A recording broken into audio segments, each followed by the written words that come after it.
versículos 2 al 6. Oramos. Amado Dios, queremos darte gracias por darnos la bendición de poder continuar en tu palabra. Es una delicia escuchar tus mensajes, Señor. Pedimos que sea nuestro alimento diario, amado Padre Celestial. Pedimos que esta palabra se siga cumpliendo en nuestras vidas por el resto de nuestros días. Pedimos, Señor, que nos levantes como testigos tuyos para anunciar Cristo hasta lo último de la tierra. En el nombre de Jesús te oramos. Amén. Amén. Vamos a leer Colosenses 4, versículos 2 al 6. Colosenses 4, versículos 2 al 6. La palabra del Señor se lee en el nombre del Padre, del Hijo y del Santo Espíritu. Dedíquense a la oración, perseveren en ella con agradecimiento y al mismo tiempo intercedan por nosotros a fin de que Dios nos abra las puertas para proclamar la palabra, el misterio de Cristo por el cual estoy preso. Oren para que yo lo anuncie con claridad como debo hacerlo. Compórtense sabiamente con los que no creen en Cristo, aprovechando al máximo cada momento oportuno. Que su conversación sea siempre amena y de buen gusto. Así sabrán cómo responder a cada uno. Amén. Bien, el título de hoy es Los problemas de la vida son una bendición. Amén. ¿Por qué? Porque la vida de fe es que podamos disfrutar de las bendiciones del Señor. Pero ¿cómo disfrutamos? A pesar de que hay aflicción, a pesar de que se levantan problemas en el día a día, ¿cómo es esto de disfrutar? ¿Cómo podemos realmente disfrutar? Y cuando hablamos de disfrutar, no lo interpretemos como que voy a hacer el antojo de mi corazón, porque el corazón puede ser engañoso muchas veces. No lo tomemos de esa manera. Cuando hablamos de disfrutar, no estoy diciendo vamos a hacer lo que mi corazón o lo que mis sentimientos se le antoja, porque podemos ser fácilmente engañados o arrastrados por el camino incorrecto de esa manera. Cuando hablamos de disfrutar, estamos hablando de nuestra comunión con Dios. De eso estamos diciendo. O sea, ¿cuál es nuestro gozo como un hijo de Dios? Que puedo comunicarme con Dios. ¿Cuál es el gozo de un hijo de Dios? Que puedo hablar con mi Creador. ¿Cuál es el gozo de un hijo de Dios? Que hago lo que mi papá quiere que yo haga. Ese es el gozo de un hijo de Dios. El gozo de un hijo de Dios es que voy a hacer lo que el Señor me pide que haga. Eso es disfrutar el Evangelio. ¿Me están entendiendo? ¿Sí? Disfrutar no es hacer lo que a mi corazón se le antoja hacer. Eso es engañoso. Disfrutar no es hacer lo que mi sentimiento se le antoja hacer, porque eso también puede ser engañoso. Obviamente no siempre, pero puede ser que se han engañado de esa manera. Lo mejor para no ser engañados es que disfrutar es mi tiempo de comunión con el Señor. Eso es disfrutar. Amén. Ayer me escribe muy tarde en la noche uno de esos remanentes que no vive acá en Lima, no vive acá en Lima, vive a otro lado. Me dice, pastor, por si acaso si le escriben de mi WhatsApp, no soy yo, aunque ya han bloqueado mi número. ¿Qué pasó, hijo Leo? Me dice, pastor, lo que pasa es que estaba en camino a practicar fútbol con un compañero mío y en la combi que íbamos, en la Custer que íbamos, el chofer creo que por ganar dinero, porque simplemente no quiso ir por la línea que le toca ir, se desvía y se va a un lugar descampado. Y en ese lugar han subido 2 ladrones a mano armada y han robado a todos los pasajeros, ¿no? Y me han robado el celular, pastor. Hijo, le digo, ¿estás bien tú? ¿Te han hecho daño? No, me dice, yo estoy bien. Está bien, le digo, agradece al Señor que no te han tocado, tu vida está bien delante del Señor. Bueno, las cosas materiales, esas cosas son lo de menos, le digo. Lo importante, que tú estés bien. ¿Y sabes lo que me dice este remanente? Me dice, Filipenses 4:13, pastor. Todo lo puedo en Cristo que me fortalece. Comunión. No importa lo material. Es mi comunión con el Señor. Amén. sea, eso es disfrutar el Evangelio, mi comunión con el Señor. No es que yo hago lo que mi corazón se le antoja, no es que yo hago lo que mi sentimiento me dicte que haga, no. Los sentimientos simplemente son indicadores de la realidad, pero más no son los que van a dictar mi realidad, ¿sí? Puede ser que yo me sienta de una manera, pero eso no quiere decir que lo que yo siento es lo que Dios quiere, porque a veces me siento solo, pero la palabra de Dios me dice, yo estoy contigo. Totalmente diferente, ¿no es cierto?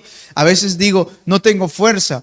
¿Y qué me dice la palabra del Señor? Levántate, esfuérzate y sé valiente, ¿no es cierto? Es totalmente diferente. Por eso, mi comunión con Dios es disfrutar. Y cuando tengo esta comunión con Dios, voy a ir realmente a entender qué significa que yo pueda orar, como hemos leído hoy, orar y disfrutar de las bendiciones del Señor. Estableciendo esto, que disfrutar es comunión con Dios. ¿Sí? Vamos a establecer eso primero. Ahora que yo he establecido qué es disfrutar, no es que voy a hacer lo que a mí me gusta, lo que se me antoja. No, disfrutar es comunión con Dios. ¿Sí? Y cuando tengo comunión con Dios, en ese tiempo de oración empiezo a disfrutar realmente las bendiciones que Dios me ha dado. Para esto, hermanos, les quiero dar un poco de sistema bíblico. El sistema bíblico, porque ustedes son discípulos de Cristo que van a ser usados en el campo. ¿Ya? Primero, ustedes son personas que van a tener que empezar a abrir aposentos altos. Ustedes van en el campo mientras están disfrutando de la comunión con Dios. Créame, esto va a pasar. ¿Ah? Están disfrutando de la comunión con el Señor y se van a encontrar con personas en el campo. Y cuando se encuentran con estas personas, ¿qué van a hacer? Abran aposento alto. ¿Sí? Abran aposento alto y en esos aposentos altos que van a abrir, ¿qué se hace? Simplemente estás dando la solución al problema espiritual que esta persona tiene. ¿Ah? Estoy haciendo aposento alto estas semanas con personas diferentes y el propósito del aposento alto es que estas personas se establezcan como discípulos de Cristo y que ellos experimenten cómo sanar con el nombre de Jesús. ¿Sí? Y ustedes igual, cuando se encuentren con alguien en el campo, sea un amigo, un familiar, una amistad, le predican el Evangelio. ¿Y cuál es el siguiente paso? Como ya predicaron el Evangelio, viene la parte de nutrirlos, porque son bebés espirituales. Y entonces cuando empiezan a nutrirlos, ¿qué van a hacer? Empiezan a darle la solución. Jesús es el Cristo, la solución a todos los problemas. Entonces de esa manera, ellos empiezan a descubrir una respuesta. Ya no una respuesta general, ya no es una respuesta que le dijeron los demás, sino es una respuesta personal. Ah, realmente Jesús me ayudó a sanar este problema. Realmente Jesús me está ayudando a sanar este problema. Ayer recibí un mensaje de una persona que estoy haciendo aposento alto. Me dice, ¿cómo está, pastor? Dios te bendiga. Me levanté hoy, oré, leí mis salmos y ahorita estoy saliendo a hacer un trabajito. Gloria al Señor. Mire, se está restaurando algo que nunca había hecho antes. ¿Ah? Algo que nunca había hecho antes, pero por medio del aposento alto le damos palabra, le damos nutrición espiritual y ¿qué hacen? Se levantan de una manera diferente. Ah, me levanto, oro, leo mi palabra, leo mi Biblia, un salmo, un proverbios y con esa fuerza estoy saliendo al mundo a trabajar. ¿Ah? Es diferente. Estos aposentos altos ustedes tienen que experimentarlos, algo que la iglesia primitiva también hacía. Se levantaban los encuentros en el campo y ¿qué hacían? Empezaban a nutrirlos con la palabra del Señor, para que lleguen a tal punto donde ellos establecían una relación firme con el Señor. Y luego, el segundo sistema bíblico es el ministerio de equipo. El aposento alto muchos de ustedes lo conocen y lo están haciendo ahora mismo. Pero ayuden a otros para que dentro de ese aposento alto, si ya están haciendo, ellos mismos se levanten como personas que puedan hacer aposentos altos o puedan ser puertas para abrir aposentos altos. Amén. ¿Queremos que el Evangelio sea predicado? ¿Sí? ¿Queremos que Cristo sea conocido? Oremos para que se sigan abriendo puertas. ¿Ah? Pablo dice esto hoy, ¿no? Oren por mí para que más puertas se sigan abriendo, para que predique el Evangelio con claridad. Por eso hemos leído eso. El ministerio de equipo. Acompáñame a Hechos 11. Hechos 11. Vamos a leer versículos 25 y 26. Hechos 11, 25 y 26.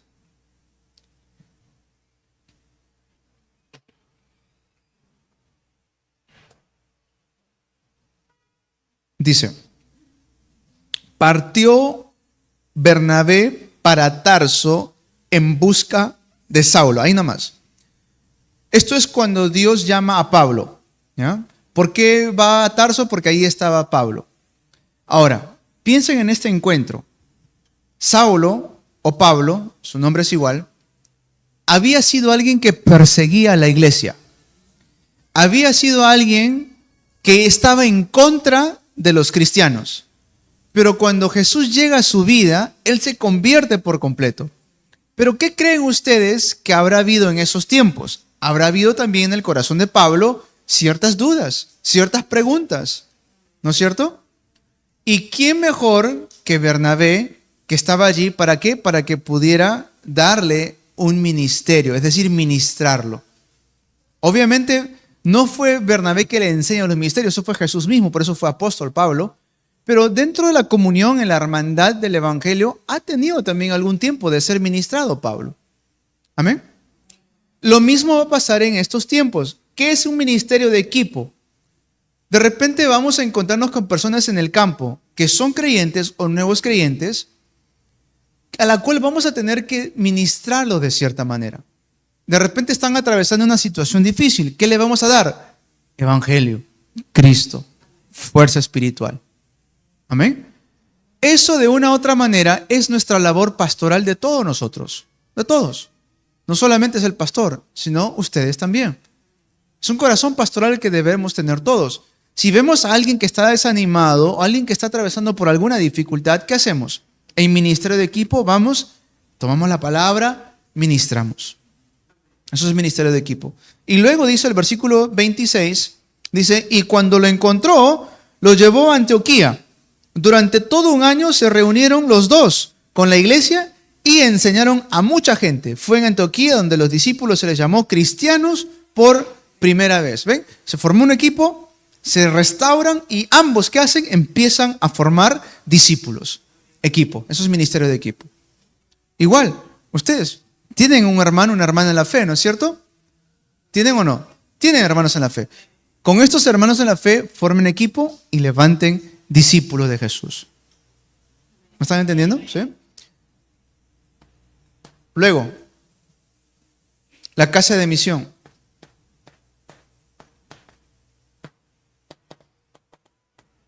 La casa de misión. Acompáñeme a Hechos 16, 15. Hechos 16, 15.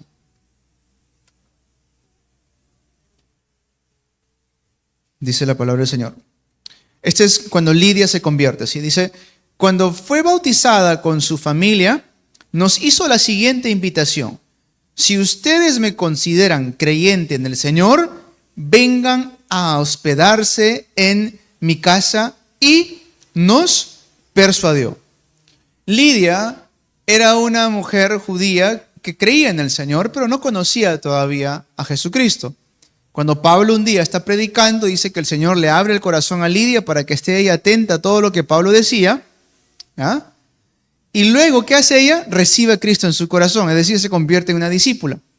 Y le ruega a Pablo que vaya a su casa. ¿Por qué creen esto? ¿Qué es lo que Lidia quería ver? Ustedes que son madres, las mujeres que están aquí, ¿qué es lo primero que harían? Si ustedes reciben el evangelio, reciben algo tan maravilloso, ¿qué es lo primero que harían? Vamos, ¿no es cierto? Vamos a mi casa, predícale también a mis hijos, predícale también a mi papá, a mi mamá, a mis tíos, a mi primo, a mis tíos, a todo, por favor. Eso es una casa de misión. Del término más básico, mi casa tiene que ser una casa de bendición. Amén. O sea, la casa donde estoy, de repente hay no creyentes todavía en el hogar, en la casa. No lo sabemos, de repente hay tíos, hermanos, lo que sea, que no creen todavía. Pero al menos mi casa tiene que ser una casa de bendición. Amén. Una casa de bendición, donde se proclama el evangelio, donde los que oyen tienen que ser transformados, donde los que vienen salen bendecidos. ¿Amén? Porque no solamente, mira, una característica de estos puntos que voy a tocar es que no es solamente domingo. Domingo nos reunimos acá, están escuchando la palabra, pero el punto de estas reuniones, de estos cultos que hacemos, es que ustedes cuando regresen a casa sigan disfrutando de la misma gracia de Dios. Amén.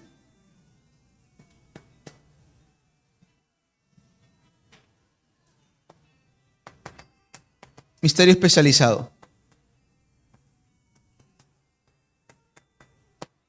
El misterio especializado. Vamos a Hechos 18, por favor. Hechos 18 del 1 al 4. Hechos 18 del 1 al 4. Si lo tienen, me acompañan leyendo, por favor. Hechos 18 del 1 al 4. Después de esto, Pablo se marchó de Atenas y se fue a Corinto. Allí se encontró con un judío llamado Aquila, natural del Ponto, y con su esposa Priscila. Hacía poco habían llegado de Italia porque Claudio había mandado que todos los judíos fueran expulsados de Roma. Pablo fue a verlos y como hacía tiendas de campaña al igual que ellos, se quedó para que trabajaran juntos. Todos los sábados discutía en la sinagoga tratando de persuadir a judíos y a griegos. ¿Por qué se le llama una iglesia o un ministerio especializado? Porque dice claramente que Pablo tenía el mismo oficio que también Priscila y Aquila. ¿Cuál era ese oficio? Hacían tiendas de campaña. Ahora, nosotros somos llamados a predicar este evangelio hasta lo último en la tierra. Amén. Dentro de esto vamos a encontrarnos con profesionales, como arquitectos. Dentro de esto vamos a encontrarnos con doctores, con médicos, con científicos, con incluso políticos, con militares. ¿Amén o no amén? Y en esos encuentros vamos a tener que hacer esto, hacer una iglesia especializada. Donde, por ejemplo, aquí ninguno de nosotros es militar, ¿cierto? Ninguno de nosotros podríamos simplemente entrar a una base militar a decirle quiero hablar con el general, porque no funciona así. Pero si hay de repente evangelizamos en el campo a uno que de repente es un comandante o de repente es un general o un teniente, cualquier que sea su rango, a través de él puede abrirse una puerta para las bases militares. Y si Dios permite, se abren, se levantan capellanes del ejército con el evangelio. No sé si me dejo entender. Igual es con un médico. Ninguno de nosotros somos doctores acá. No podríamos simplemente ir a hablar con doctor. Pero si evangelizamos a un médico, ese médico es la puerta para entrar al campo de los hospitales. Eso es el ministerio especializado. Así Pablo lo hizo también. Pablo usó esta profesión de hacer tiendas de campaña, tanto como Priscila y Aquila, y ambos se juntaron, pero ¿con qué propósito? De predicar el evangelio. Dice que todos los sábados, a pesar de que tenían la misma profesión, el propósito no era ganar dinero, sino predicar el evangelio. ¿No? Y luego vemos aquí el quinto sistema bíblico, los 5 básicos estoy tocando acá, es la iglesia regional. La iglesia regional. Iglesia regional. Vamos a Hechos 28. Hechos 28.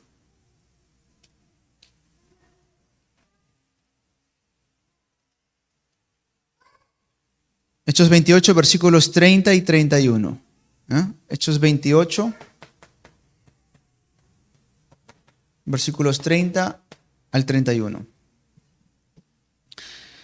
Durante 2 años completos permaneció Pablo en la casa que tenía alquilada y recibía a todos los que iban a verlo y predicaba el reino de Dios y enseñaba acerca del Señor Jesucristo sin impedimento y sin temor alguno. Prácticamente esa casa alquilada de Pablo, ¿qué era? Era una iglesia regional. Pablo, para que entendamos el contexto, aquí está Pablo esperando ya su juicio en Roma, pero no es que eso iba a ser de un momento a otro. Tenía que esperar cierto tiempo. Pero como Pablo, hombre de Dios, varón del Señor, que dice que le alquilaron una casa para que él estuviera allí esperando. Estaba preso, pero arresto domiciliario, por decirlo así. No estaba en la cárcel, sino en una casa alquilada. Y como él no podía salir, ¿qué sucedía? Todos venían a él. ¿Y qué hacía Pablo? Sin impedimento, predicaba el evangelio de Jesucristo. O sea, quiere decir que por causa de ese lugar donde Pablo estaba, ese lugar se convierte en una iglesia regional. Porque todos venían a Pablo. ¿Y qué creen ustedes que Pablo hacía? Pablo le daba una respuesta personal. Pablo en ese lugar, ¿qué hacía? Ministerio de equipo. Pablo en ese lugar también era una casa de misión, una casa de bendición. Y Pablo en ese lugar también tenía gente especializada. Y entonces todos estos puntos se tomaban lugar, ¿dónde? En la iglesia regional. No sé si me están entendiendo los sistemas que tenemos que hacer nosotros en el campo. Esto es para que ustedes también lo pongamos en práctica. Esto estamos recibiendo nosotros respuestas ahora. Ahora estamos recibiendo respuestas de esto, como iglesia. Esto no debería ser algo foráneo o extranjero. Eso es algo que estamos haciendo ahora mismo. Pero hay que enseñar a otros a que puedan experimentar lo mismo. ¿Ven? Esto no es algo que yo he pensado o algo... Nadie. Esto está ¿dónde? En la palabra del Señor. ¿Ven? Una vez que esto sucede, recuerden, ¿qué le dije? Orar y disfrutar. Esto viene disfrutando mi comunión con Dios. Estas respuestas no vienen porque yo quiero hacerlo, no vienen porque yo me esfuerzo, no. Mientras más disfruto mi tiempo de comunión, leyendo Biblia, leyendo palabra, levantándome temprano para orar, mientras más disfruto de estas bendiciones del Señor, el Señor ¿qué hace? Empieza a abrir estas puertas. Amén. Ahora, obviamente dentro de esto es las respuestas que vamos a recibir y las respuestas que vienen. Y hoy hemos hablado de algo. ¿Recuerdan? De la economía de la luz. ¿De qué más? De la economía de las misiones. ¿Y de qué más? Y de la economía de los remanentes. Es importante que nosotros entendamos qué estamos diciendo cuando hablamos de economía. No estamos diciendo que tengamos muchísimo dinero para satisfacer los deseos de nuestro corazón. Eso no es economía de la luz. Economía de la luz no es que tengamos todos cosas muy, muy lujosas. ¿No? Eso no es economía de la luz. No estoy en contra de estas cosas, simplemente que eso no es economía de la luz. Economía de la luz es tener lo suficiente como para dar también a las cosas del Señor. Si yo tengo una economía, pero la economía que yo tengo no me permite entregar lo que necesito entregar para las cosas del Señor, entonces eso no es economía de la luz. Necesito más bien restaurar la economía de la luz. Voy a darles algunos puntos aquí, ¿no? Hemos leído Colosenses 4 del 2 al 6, ¿cierto? Vamos ahora a leer Colosenses. Vamos a Colosenses para que entendamos un poco acerca de la economía, ¿ya? De la luz. Colosenses 4, del 7 al 18. Colosenses 4, del 7 al 18. Lean conmigo, por favor, ¿sí? Colosenses 4, del 7 al 18. Dice, nuestro querido hermano Tíquico, fiel servidor y colaborador en el Señor. ¿Qué dice ahí? Servidor y colaborador. ¿Qué quiere decir eso? ¿Que él era un hombre muy rico, adinerado? No. Pero sí servía y ¿qué hacía? Colaboraba. Economía de la luz, ¿ya? Dice, en el Señor les contará en detalle cómo me va. Lo envío a ustedes precisamente para que tengan noticia de nosotros y así cobren ánimo. Va Onésimo. ¿Ustedes recuerdan quién era Onésimo? ¿Ah? Onésimo fue el que Pablo evangelizó en la cárcel. Él fue antes un ladrón, pero Pablo lo evangeliza y ahora es un discípulo de Cristo. Él dice, va, querido y fiel hermano que es uno de ustedes. Ellos los pondrán al tanto de todo lo que sucede aquí. Hasta ahí un ratito. Ellos están yendo de un lugar a otro. ¿Qué necesitan para ir? Economía. ¿Cierto? Si yo les digo, hermanos, por ejemplo, ahora que va a viajar mi hermana a Talara, no es que simplemente va, hace falta economía para viajar, ¿no es cierto? Si queremos ir a un país, ¿qué hace falta? Economía. Esto está haciendo Pablo. ¿De dónde está haciendo esto Pablo? De la cárcel está haciendo esto Pablo. ¿Me están escuchando? De la cárcel, Pablo está enviando a discípulos a Colosa. ¿Cómo es que Pablo pudo hacer esto? Porque pudo restaurar la economía de la luz. O sea, no fue impedimento para Pablo esto. Necesito enviar discípulos a Colosa, a la iglesia que está en Colosa. Vayan. ¿De dónde va a sacar economía? La economía de la luz. Eso no era que Pablo tenía cosas lujosas y esas cosas, no. Pero tenía lo suficiente como para poder enviar discípulos a la iglesia. Sigamos, versículo 10. Aristarco, mi compañero de cárcel, les manda saludos, como también Marcos, el primo de Bernabé. En cuanto a Marcos, ustedes ya han recibido instrucciones. Si va a visitarlos, recíbanlo bien. ¿Por qué dice esto? Porque tuvieron un altercado anteriormente. Pero Pablo dice, por favor, recíbanlo bien. También los saludos, Jesús llamado el justo. Estos son los únicos judíos, que dice ahí, que colaboran conmigo en pro del reino de Dios y me han sido de mucho consuelo. No solamente consolaban, sino dice, colaboraban. Eso es la economía de la luz. ¿Ah? Les manda saludos Epafras, que es uno de ustedes. Este siervo de Cristo Jesús está siempre, miren lo que dice, siempre luchando en oración por ustedes para que plenamente convencidos se mantengan firmes, cumpliendo en todo la voluntad de Dios. A mí me consta que Él se preocupa mucho por ustedes y por los que están en la Odisea y en Heriápolis. Los saludan Lucas, el querido médico, el autor de Hechos, y Demas. Saluden a los hermanos que están en la Odisea, como también en Ninfas, y a la iglesia que se reúne en su casa. Ahí está, ¿qué es eso? La casa de misión. Una vez que se les haya leído a ustedes esta carta, que se lea también en la iglesia de la Odisea. Y ustedes lean la carta dirigida a esa iglesia. Díganle a Arquipo que se ocupe de la tarea que recibió en el Señor y que la lleve a cabo. Yo, Pablo, escribo este saludo de mi puño y letra. Recuerden que estoy preso, que la gracia sea con ustedes. Amén. Pablo dijo todo esto. Miren, todo esto lo que Pablo dice estando preso. A eso me voy. A veces dicen, no, yo no puedo porque no tengo, me hace falta. Pablo hizo todo esto estando en la cárcel. Eso es economía de la luz. ¿Me están entendiendo, hermanos? ¿Amén? ¿Sí? Y así, hermanos, hay muchos ejemplos. Si ustedes ven 1 Corintios, capítulo 16, del 14 al 24. Capítulo 16. Miren, vamos a ver. 1 Corintios 16.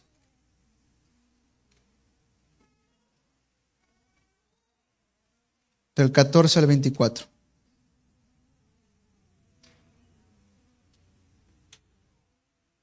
Miren, lo leemos, ¿ya? Vamos a confirmar la palabra del Señor. ¿Amén? ¿O están con hambre? Amén.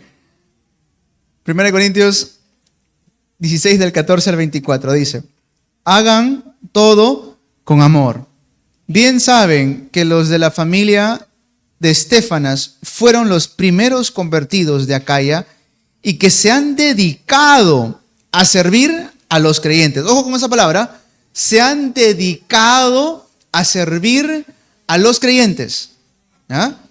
Dice, les recomiendo, hermanos, que se pongan a disposición de aquellos y de todo el que colabore en este arduo trabajo.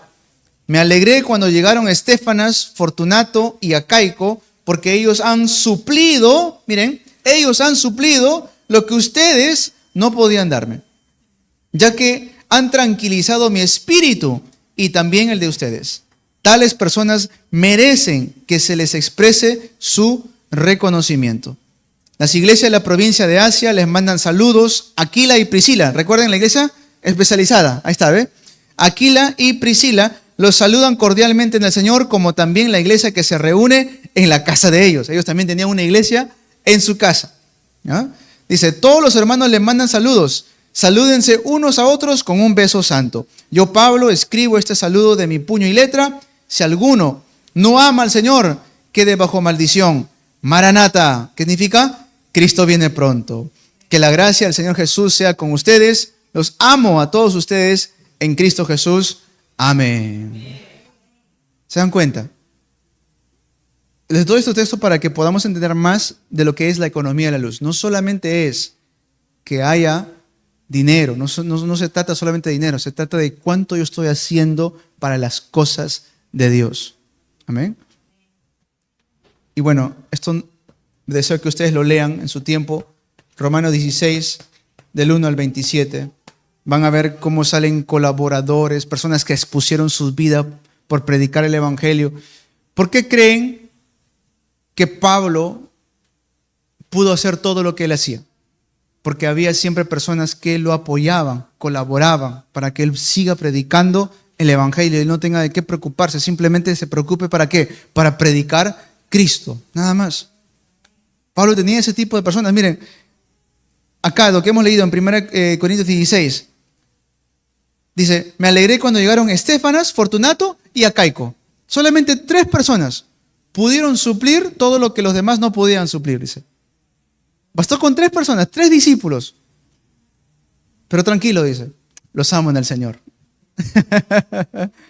Amén. Porque no se trata tampoco de tener un corazón de resentimiento con los demás, sino todos juntos, unidos, en el nombre de Jesús. Amén. Bien, para esto, hermanos, ¿qué debemos hacer? Voy terminando con esto ya. Deseamos que ustedes disfruten de las bendiciones del Señor, que levanten la economía de la luz. Hermanos, que ustedes sean personas que tengan suficiente para que sean bondadosos con otros. Amén. Bondadosos con la iglesia, bondadosos con los de su alrededor. Que no deseamos que ustedes más bien pasen por dificultades económicas, no, que más bien se restauren en el nombre de Jesús. Y dentro de eso, que disfrutemos de esto, de la salud. Amén. De la salud que el Señor nos da. Y para esto, primero, sanemos la idolatría. Sanemos idolatría. Ustedes dirán, pero pastor, yo no tengo imágenes, yo no tengo cuadros, esas cosas en mi casa. ¿Por qué nos habla de idolatría? Porque no solamente eso es idolatría. Inmoralidad sexual también es idolatría. ¿Sí? Amor al dinero también es idolatría. Cosas de estas que no son visibles al ojo humano, pero que están allí, también son idolatría. Y si no lo sanamos, si no le decimos al Señor que nos quite eso de nuestro corazón, la salud también será afectada. ¿Saben o no saben? La idolatría, ¿qué trae? Enfermedades. Eso lo hemos visto. Recuerdo un día llegar a un campo de misiones en Ecuador. Estábamos ahí con los pastores. Entramos a una casa. 3 niños salen con hidrocefalia. 3 niños. Tenían alrededor de 13, 14 años, pero tenían el cuerpito de un niñito y tenían su cabecita grandecita. Y cuando empezamos a predicarles el Evangelio, le dijimos, voten toda idolatría, arrepiéntanse delante del Señor, crean en el Señor Jesucristo. Lo hicieron, pero apenas hicieron eso, empezaron a traer todo lo que tenían adentro, cruces, imágenes, estatuas. Nos dieron, pastores, desháganse de esto, por favor. Nosotros fuimos, agarramos, botamos, quemamos todo eso. Así como ellos hicieron, todavía hay muchos creyentes el día de hoy que tienen idolatría en su corazón. No está manifiesto así de manera física, pero todavía hay. Hay que botar eso en el nombre de Jesucristo. Amén. Así como nos dijeron esta familia, boten eso, hay que botarlo, quemarlo, hacerlo fuera. Porque si no, no va a haber salud. La idolatría va a traer enfermedades. Sépanlo. Por eso, atáquenlo de manera directa. En el nombre de Jesucristo. Amén. ¿Qué tenemos que sanar para que haya salud? Sanemos nuestros pensamientos. Dejemos de estar atascados en los pensamientos de antes, de lo que pudo ser antes. Si hubiera hecho esto antes, si hubiera decidido esto antes, si hubiera conocido esto antes. Esos pensamientos no nos van a traer mucha salud. Más bien nos van a traer en nuestro corazón remordimiento y tristeza y no nos deja avanzar. Amén. Más bien vivamos todos los días agradecidos en el Señor que tenemos un nuevo día para disfrutar Cristo, para disfrutar mi comunión con Santo Padre, Santo Hijo y Santo Espíritu. Sanemos nuestros pensamientos, que muchas veces estos pensamientos, ¿saben con qué están conectados? Con nuestras heridas. ¿No? Con la palabra del Señor vayamos sanando nuestros pensamientos. Ahora, ¿qué debo hacer? Aprendamos a organizar los mensajes. Este mensaje que están recibiendo ahora, lo están apuntando, me parece excelente. Los que no pueden apuntarlo, cuando vayan a casa, organicen el mensaje. Escuchen nuevamente y apunten. Les dije a los remanentes, ayer las remanentes les decíamos, hagan fórum de lo que han recibido. Se les olvida rápidamente, ¿no es cierto? Es así, pasa esto. A veces se nos olvida rápidamente. Pero por eso tenemos nuestros apuntes, ¿para qué? Para repasar nuevamente. Habló de esto, dijo esto. Verdad que esa palabra me tocó mucho el corazón. Eso va a traer sanidad a nuestras vidas. Amén. Otro, para que tengamos salud, restauren su autoridad espiritual. Amén. Son hijos de Dios. Usemos la autoridad que tenemos en el nombre poderoso de Jesucristo. Apenas quiere venir un pensamiento incorrecto, apenas quiere venir un pensamiento que no pertenece allí, quebrántelo en el nombre de Jesucristo.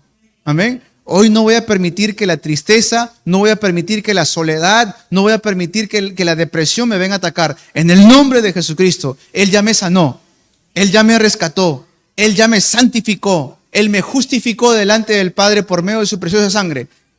Usen su autoridad como hijo de Dios. Si se dan cuenta cuánto las tinieblas atacan, allí se van a dar cuenta de cuán necesario es que usen ustedes su autoridad espiritual. ¿Ven? Las tinieblas están atacando, hermanos, pero dense cuenta. ¿No nos damos cuenta? Vamos a estar dormidos siempre. Hay que despertar. Tengo que usar mi autoridad espiritual. Así como cuando estamos enfermos necesitamos la ayuda de un médico, ¿cierto? Estamos enfermos, buscamos la ayuda de alguna pastilla, está bien. Si hay alguna enfermedad, ¿quién es nuestro médico? Cristo. Busquemos siempre ser llenos del Espíritu Santo, que Él sane todas nuestras dolencias, que Él sane todas nuestras heridas, que cualquier pensamiento que no pertenece aquí, que no es del reino, que el Espíritu Santo completamente domine mi mente. Amén. Y de esta manera, amados hermanos, amada iglesia, vamos a ir entendiendo que los problemas de la vida son bendiciones. Eso dijo el pastor esta conferencia. Me dio risa la expresión de arriba se ve todo, ¿no? Y el pastor decía, remanentes, no huyan de los problemas, busquen problemas. Y los remanentes dijeron, busquemos problemas. Dijeron. Busquen los problemas. Obviamente no se está refiriendo a ir a buscar pleitos ni nada de esas cosas, ¿no? Porque esa es la expresión que se usa, ¿no? Está diciendo que incluso dentro de los problemas hay bendición. Amén. ¿Y cómo entiendo esto nuevamente? Comunión con Dios. Amén. Comunión con Santo Padre, Santo Hijo, Santo Espíritu. Les he dado aquí, esto es lo básico. Hay que empezar a trabajar duro en esto. Aposento alto, ministerio de equipo, ¿sí? Casa de misión, iglesia especializada, iglesia regional. Ahorita tenemos más que una iglesia regional, ¿sí? Pero tenemos que seguir levantando iglesias en cada lugar que vayamos. De repente no podemos ir, ¿no? Pero que se levanten discípulos. Están ahora en Huaral, están en Piura, están en Chiclayo, están en Villa María del Triunfo, nuestra iglesia regional de acá de Lima. Tenemos en diferentes lugares estas iglesias. No se define por la cantidad que hay, sino se define por lo que están haciendo en ese lugar. ¿Ya? Quebrantando tinieblas, movimiento de palabra, movimiento de discípulos, movimiento de oración. Es una iglesia regional. Amén. Bien, vamos a orar para terminar. Amado Dios, queremos darte gracias por darnos estos dos mensajes tan maravillosos. Señor, permítenos durante la semana organizarlos, ponerlo en práctica, que podamos orar disfrutando nuestra comunión contigo, disfrutando el Evangelio, disfrutando del hecho de que estás juntamente conmigo, juntamente con nosotros, y estás obrando para bien en todas las cosas. Te damos gracias porque incluso los problemas son una bendición. En el nombre de Jesús te oramos. Amén.